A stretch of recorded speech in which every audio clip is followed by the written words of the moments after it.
कांग्रेस कार्यालय में election committee की बैठक के दौरान कार्यकर्ताओं ने गाली गलौज की। डिप्टी सीएम अरुण साव ने कहा कि कांग्रेस में टिकट वितरण को लेकर आक्रोश है और कार्यकर्ताओं में विवाद बढ़ रहा है। उन्होंने आरोप लगाया कि कांग्रेस ने मेहनती कार्यकर्ताओं को नजरअंदाज किया, वहीं भाजपा ने जनता के अधिकारों के लिए लड़ने वाली मीनल चौबे समेत अन्य को प्रत्याशी बनाया है। वहीं दूसरी ओर भारतीय जनता पार्टी ने लगातार रायपुर की जनता की आवाज बनकर लड़ती रही, रायपुर के हितों के लिए लड़ती रही। ऐसे मीनल चौबे जैसे एक जुझारू महिला को भारतीय जनता पार्टी ने प्रत्याशी बनाया है, जो वर्षों से राजनीति में है, जन सेवा कर रही है। तो रायपुर की जनता निश्चित रूप से कांग्रेस पार्टी को इसके लिए सबक सिखाएगी और पूरे प्रदेश में जो प्रतिक्रिया कांग्रेस की टिकट को लेकर आई है वो बताता है कि किस प्रकार से कांग्रेस में टिकट का वितरण हुआ है। कार्यकर्ताओं ने तो और भी बहुत प्रकार के आरोप लगाए हैं जो आप लोगों के सामने है, और इसलिए कांग्रेस पार्टी पहले से ही हार मान चुकी है और नगरीय निकायों की जनता तो तैयार ही बैठी है कांग्रेस पार्टी को घर बिठाने के लिए। 5 साल में जो दुर्दशा कांग्रेस की सरकार में नगरीय निकायों का हुआ, शहर की जनता ने ठान के रखा है कि इस निकाय के चुनाव में सभी जगह भारतीय जनता पार्टी को समर्थन देने का, भारतीय जनता पार्टी को जिताने का।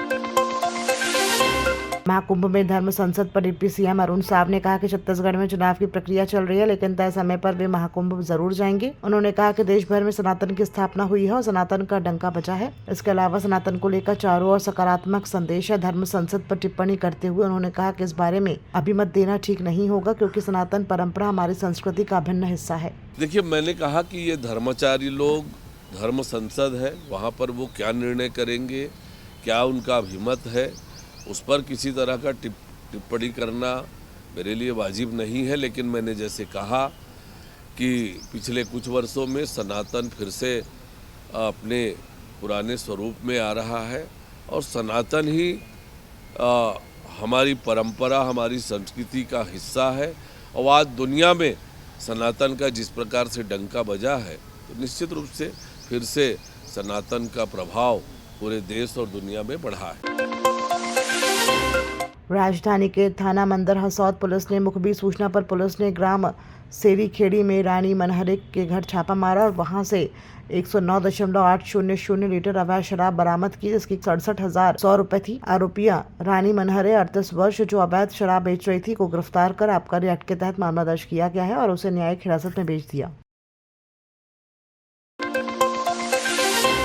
रायपुर पुलिस ने नशे के खिलाफ चलाए जा रहे विशेष अभियान के तहत 3 दिन में 3 छापे मारकर 6 आरोपियों को गिरफ्तार किया और 201.31 ग्राम हेरोइन बरामद की।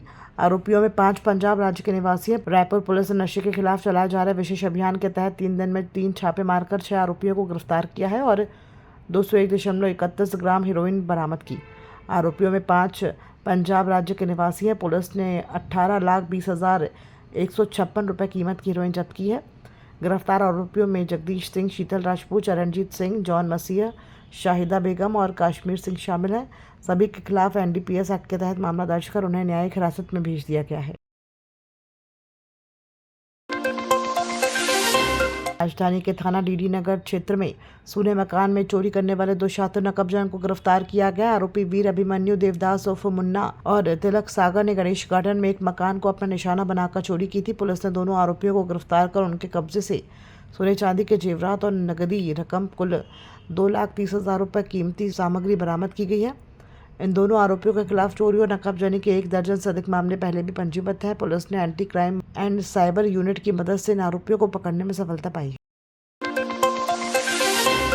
मंत्री केदार कश्यप ने कांग्रेस पार्टी पर गंभीर आरोप लगाते हुए कहा कि कांग्रेस में टिकटों की खरीदी बिक्री चरम पर है। उन्होंने बताया कि कांग्रेस के ही नेता कांग्रेस नेतृत्व पर ये आरोप लगाते आए हैं कि जो प्रत्याशी अपनी टिकट पैसे से खरीदता है वो जनप्रतिनिधि बनकर वो पैसा जनता से वसूल करता है। केदार कश्यप ने यह भी कहा कि कांग्रेस का इतिहास ये रहा है कि जब वो संगठन में होते हैं तो टिकटों की खरीदी बिक्री करते हुए पैसों की लूट होती है और जब वो सत्ता में आते हैं तो गरीब जनता को शोषण और भ्रष्टाचार के माध्यम से पैसा अर्जित करते हैं।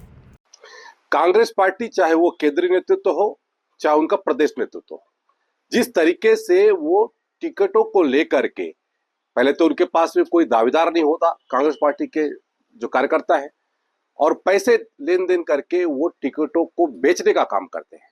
विधानसभा चुनाव के दौरान इसका सबसे बड़ा उदाहरण देखने को प्राप्त हुआ, जब उनके ही नेताओं ने कांग्रेस के पीसीसी के अध्यक्ष के ऊपर उंगली उठाई, उनके पूरे तंत्र को कहते हैं के ऊपर प्रश्न चिन्ह खड़ा किया। यदि जो व्यक्ति पैसे दे करके प्रत्याशी की टिकट लाता है, कल के दिन वो आपके नगर पंचायत, नगर पालिका या महापौर बनता है, इस बात को तय मानिए कि वो आपके पैसों पर का बंदरबाट करेगा, योजना का क्रियान्वयन करने से बंद रोकेगा, ताकि वो सारा का सारा पैसा उसकी जेब में जाए।